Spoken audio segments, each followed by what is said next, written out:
एक लड़की को देखा। एक बार एक लड़का था जो कैंसर से पीड़ित था, एक ऐसा कैंसर जिसका इलाज नहीं किया जा सकता। वह 18 वर्ष का था और वह कभी भी मर सकता था। सारा जीवन वह अपनी मां की देखभाल के लिए अपने घर में ही फंसा रहा। वह कभी बाहर नहीं गया, लेकिन वह घर में रहने के कारण बीमार पर हो था और एक बार बाहर जाना चाहता था। तो उसने अपनी मां से पूछा कि क्या मैं बाहर जा सकता हूं, और उसकी मां ने उसे अनुमति दे दी। वह अपने ब्लॉक से नीचे चला गया और वहां उसे बहुत सारी दुकानें मिली। वह एक सीडी स्टोर के सामने से गुजर रहा था और चलते चलते सामने के दरवाजे से एक झलक दिखी और वह वहां रुका और वापस दुकान में देखने चला गया। उसने अपनी उम्र की एक लड़की को देखा जो कि देखने में बहुत ही सुंदर थी और वह जानता था कि यह पहली नजर का प्यार है, लव एट फर्स्ट साइट। उसने उस दुकान का दरवाजा खोला और अंदर चला गया। उसके उस लड़की के अलावा वहां और कुछ नहीं देखा था। वह चलते चलते उस लड़की के करीब तक चला गया जहां वह लड़की बैठी थी मेज पर। इस लड़की ने ऊपर देखा और उस लड़के से पूछा कि क्या मैं आपकी कोई मदद कर सकती हूँ। वह मुस्कुराया और उसने सोचा कि यह मेरी जिंदगी की सबसे सुंदर मुस्कान है। ऐसी मुस्कान पहले कभी नहीं देखा था। Best long distance relationship true love story. तो उस लड़के ने कहा, जी हाँ, मैं एक सीडी खरीदना चाहता हूँ। और उस लड़के ने उसे एक सीडी चुनकर दे दी और उस लड़के ने उस सीडी के लिए उस लड़की को पैसे दिए। फिर उस लड़की ने कहा, क्या आप चाहते हैं कि मैं इसे पैक कर दूं? लड़की ने अपनी प्यारी सी मुस्कान से फिर से मुस्कुराते हुए पूछा। फिर उस लड़के ने सिर हिलाया और बोला हाँ, और फिर वह लड़की पीछे चली गई उसको पैक करने के लिए।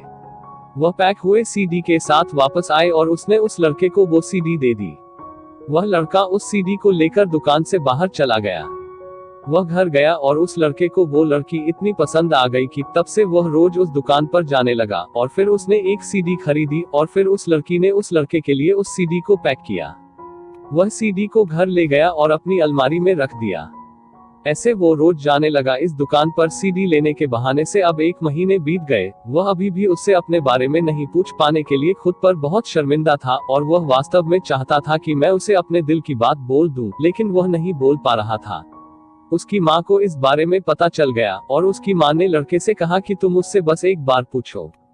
तो अगले दिन उसने पूरी हिम्मत जुटाई और दुकान पर चला गया। उसने एक सीडी खरीदी, जैसे वह खरीदता था वैसे खरीदा और एक बार फिर वह दुकान के पीछे गई और उसके सीडी को पैक करके वापस आई। उसने ले लिया और जब वह लड़की उसके तरफ नहीं देख रही थी तब उस लड़के ने अपना फोन नंबर उसके डेस्क पर छोड़ दिया और वहां से भाग गया। तब एक दिन उस लड़की ने लड़के के नंबर पर कॉल किया। मां ने फोन उठाया और कहा, हेलो। लड़की ने कहा कि आप कौन बोल रही हैं? मां ने कहा, मैं सोहन की मां बोल रही हूं। तो लड़की ने कहा कि बहुत दिन से सोहन दुकान पर नहीं रहा है, पहले वो रोज आता था, इधर कुछ दिन से नहीं आ रहा है, वो ठीक तो है ना? फिर लड़की ने कहा, सच बताऊं तो मैं सोहन को पसंद करने लगी हूं। मां रोने लगी और कहा, तुम्हें नहीं पता, कल उनका निधन हो गया, 3 दिन से हॉस्पिटल में था।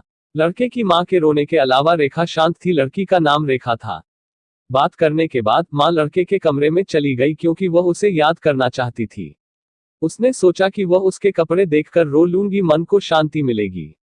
इसलिए उसने अलमारी खोली और जैसे ही उसने अलमारी खोली उसके सामने बस सीडी की ढेर पारी थी। वह उन सभी सीडी को देखकर हैरान रह गई और उसने एक को उठाया और बिस्तर पर बैठ गई और उसे खोलने लगी। अंदर एक सीडी थी और जैसे ही उसने इसे रैपर से बाहर निकाला, कागज का एक टुकड़ा गिर गया।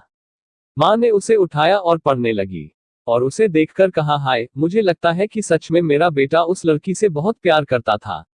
उस पेपर में लिखा था, क्या तुम मेरे साथ बाहर जाना चाहते हो? तो फिर मां ने खोली एक और सीडी।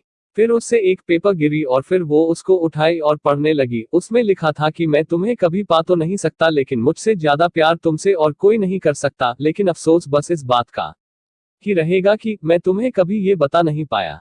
और उसकी माँ ये पढ़कर बहुत रोने लगी और उसने ये सारी बातें उस लड़की को जाकर बताई और इसको जानने के बाद वो भी बहुत रोने लगी।